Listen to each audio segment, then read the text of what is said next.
안녕하십니까 성도 여러분. 오늘은 제7과입니다. 율법과 은혜이지요. 우리 함께 말씀을 나누기 전에 기도하겠습니다. 하늘에 계신 아버지 하나님, 신명기 속의 현대 진리를 우리가 확인하면서 그 속에 하나님께서 끊임없이 강조하신 율법이라고 하는 말씀을 통하여 다시 한번 우리의 삶의 바른 길이 무엇인지를 찾게 하시며 이스라엘 백성들에게 왜 이렇게도 율법을 강조를 하였는지 다시 한번 말씀 속에서 깨닫게 하시고, 특별히 이스라엘 백성들이 하나님의 말씀을 잊어버리고 살았던 그들의 삶 속에 새로운 생명의 길을 밝게 보여주기 위하여 주신 이 말씀들, 우리가 이 시대에도 동일하게 깨달아 우리의 삶이 바른 길로 또 하늘로 향할 수 있는 참으로 진리 속에 살아가는 하나님의 백성들 되게 하시기를 예수님의 이름으로 간절히 기도합니다. 아멘. 저는 필라중앙교회에 섬기는 김경선 목사입니다. 오늘 특별히 제7과 율법과 은혜라는 말씀을 함께 나누겠습니다. 자, 오늘 먼저 기억절 말씀 함께 읽겠습니다. 갈라디아서 2장 21절이지요. 내가 하나님의 은혜를 패하지 아니하노니 만일 의롭게 되는 것이 율법으로 말미암으면 그리스도께서 헛되이 죽으셨느니라 라고 기록하지요. 무슨 말씀일까요?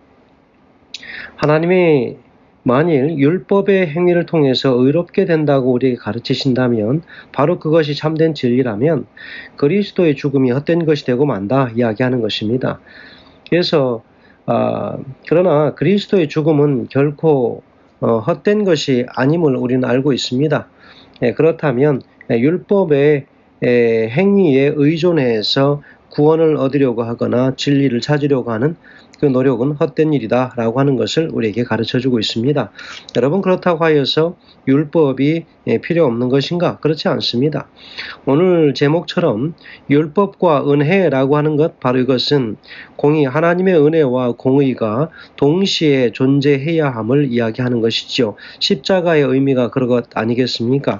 하나님께서 주시는 공의와 하나님께서 또한 베풀어 주시는 은혜와 사랑이 충만한 곳, 바로 그것이 십자가라고 알 수 있습니다. 여러분, 기독교 역사가 시작된 이래에 율법과 은혜는 한 번도 모든 사람들에게서 일치된 정의를 가진 적이 없었습니다. 그만큼 율법과 은혜라고 하는 것은 중요한 이슈이기도 하지만, 그러나 이 율법은 그만큼 더 많은 사람들에게 잘 이해가 되지 않았던 것으로 볼 수 있겠습니다. 여러분, 하나님의 은혜는 참으로 충만하시고 자비로우시지요.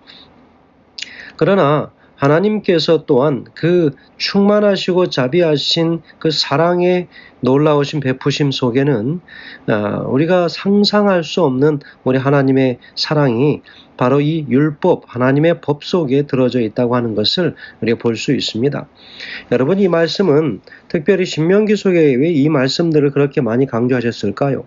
여러분, 신명기 4장과 또 6장 또 계속 보는 말씀들에 보면 이스라엘아 들으라 하면서 하나님에 대하여 우리 하나님은 노하기를 더디하시고 은혜와 인자가 많으신 하나님이시다 쭉 이야기하시면서 결국은 하나님의 율법에 순종하라 라고 하는 이야기를 대부분 하고 있지 않습니까?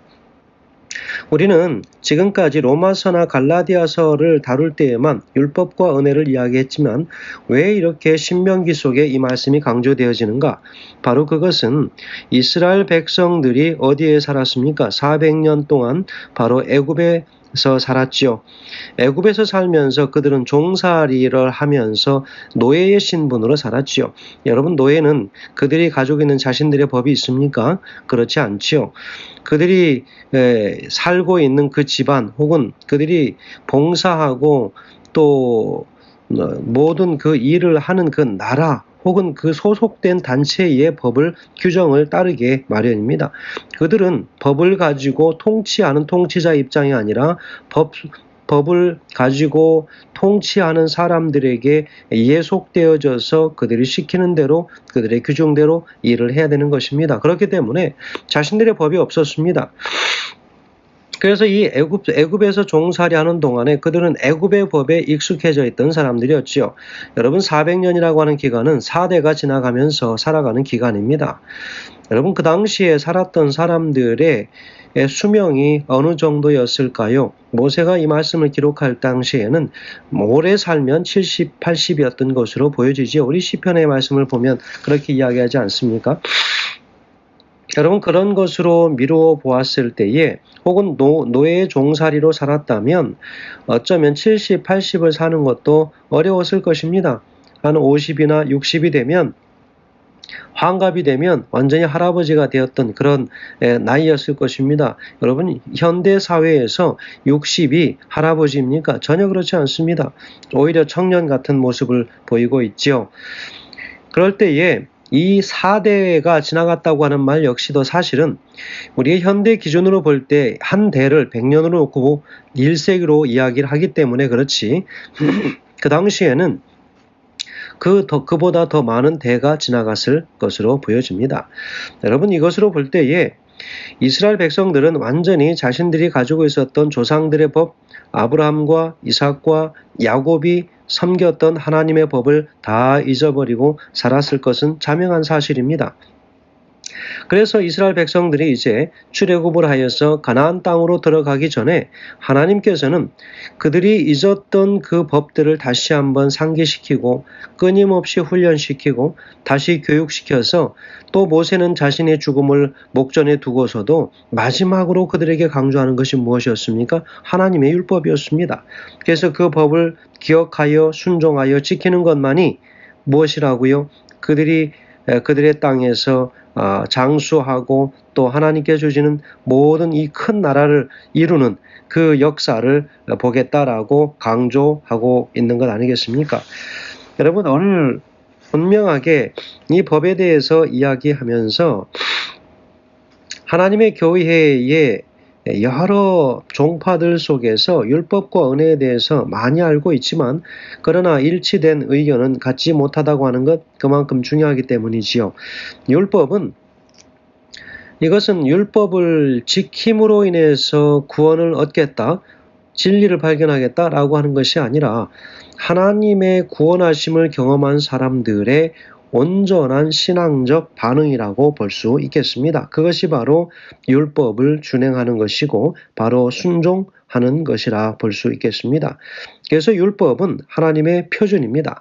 여러분 성경에 요한일서라든지 갈라디아서나 로마서나 수많은 성경의 말씀들을 보면 죄는 불법이라고 얘기했습니다. 죄를 짓는 자마다 불법을 행하나니 죄는 불법이라 요한일서 3장 4절에 기록하고 있죠. 여러분 죄를 짓는 자마다 불법을 행한다. 죄는 불법이다 라고 하는 기준이 무엇일까요? 죄는 불법입니다. 여러분 이것은 분명한 그 죄라고 정죄하는 판단 기준이 있어야 가능한 것입니다. 그것이 무엇일까요? 그것은 율법입니다. 법입니다. 법이 없으면 어느 누구도 이 법으로 인하여 사람들을 죄인이다, 죄인이 아니다라고 정죄할 수 없는 것이죠. 판단할 수 없는 것입니다.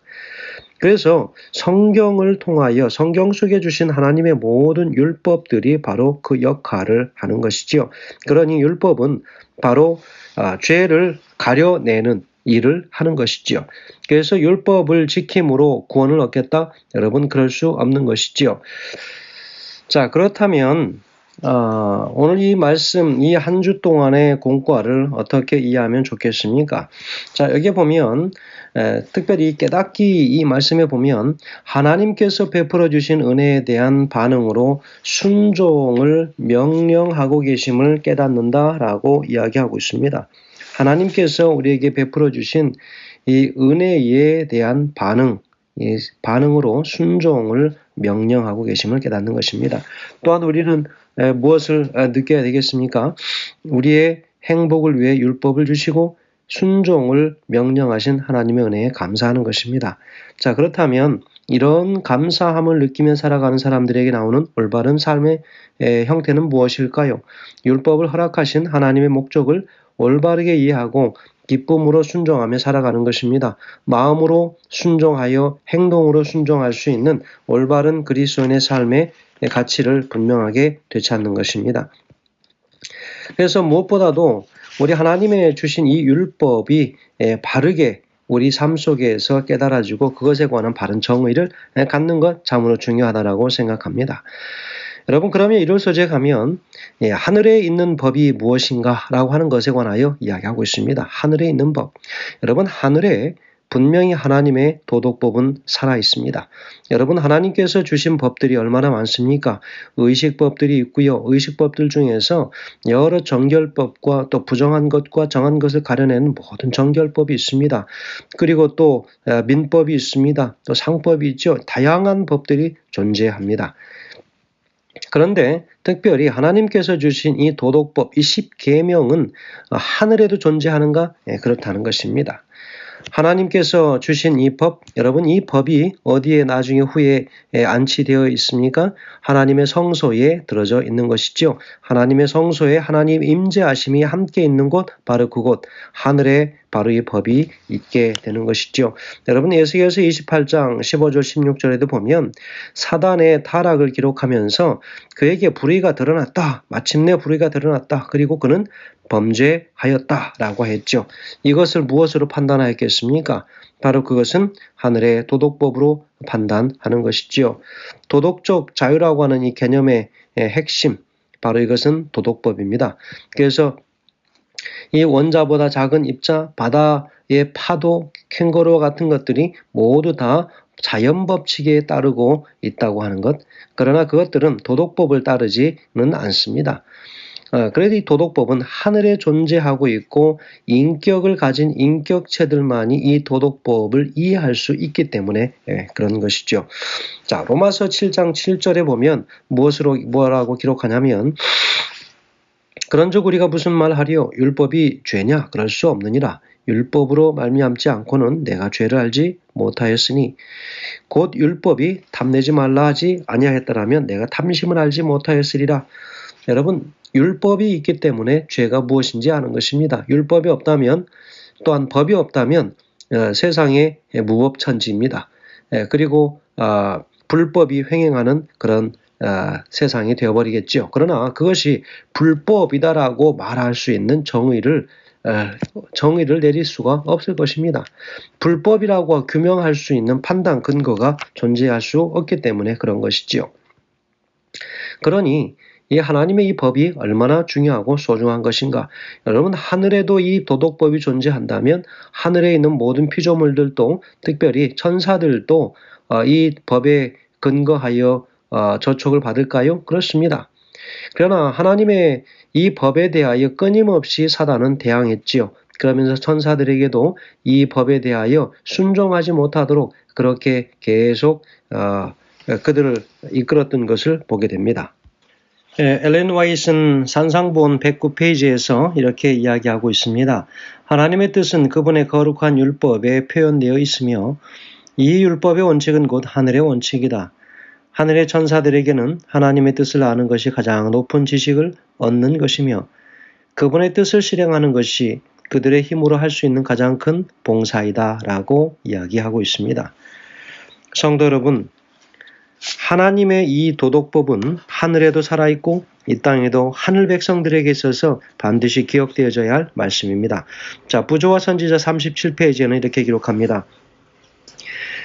아버지의 바로 앞에 있는 자기의 자리를 떠나 루시퍼는 천사들 가운데 불만의 정신을 퍼뜨리려고 나갔다. 그는 하늘의 존재자들을 다스린 율법에 관하여 의심을 심어주기 시작하였다. 그는 다른 세계들의 거민들에게는 율법이 필요할 수도 있겠지만 천사들은 더 높은 존재자들이므로 그와 같은 속박이 필요 없다. 왜냐하면 그들 자신의 지혜와 충분한 안내자가 되기 때문이라고 암시하였다라고 기록하고 있습니다. 성도 여러분, 하늘에 하나님의 법이 살아계심은 바로 마치 성소가 하늘에 있는 성소의 모형이 바로 이 땅에 그려지고 명령하여져서 이 땅에 만들어진 것처럼 여러분, 하나님의 하늘의 법을 바로 이 땅에 두시고 그래 후에 모세를 통하여 기록된 그 두 돌판의 말씀이 하나님의 성소, 그것도 지성소, 법궤 안에 들어져 있음은 하나님께서 그것과 함께, 법과 함께 존재하심을 분명히 오늘 우리에게 가르쳐주고 있다고 하는 사실을 오늘 우리가 깨닫습니다. 하나님께서 도덕적인 존재들을 살게 하신 곳에는 그곳이 어디든지 상관없이 그들을 통치하기 위한 도덕법이 존재한다고 하는 것, 바로 이것이 바로 하나님의 법입니다. 이를 범하는 것이 바로 죄이기 때문에 그렇습니다.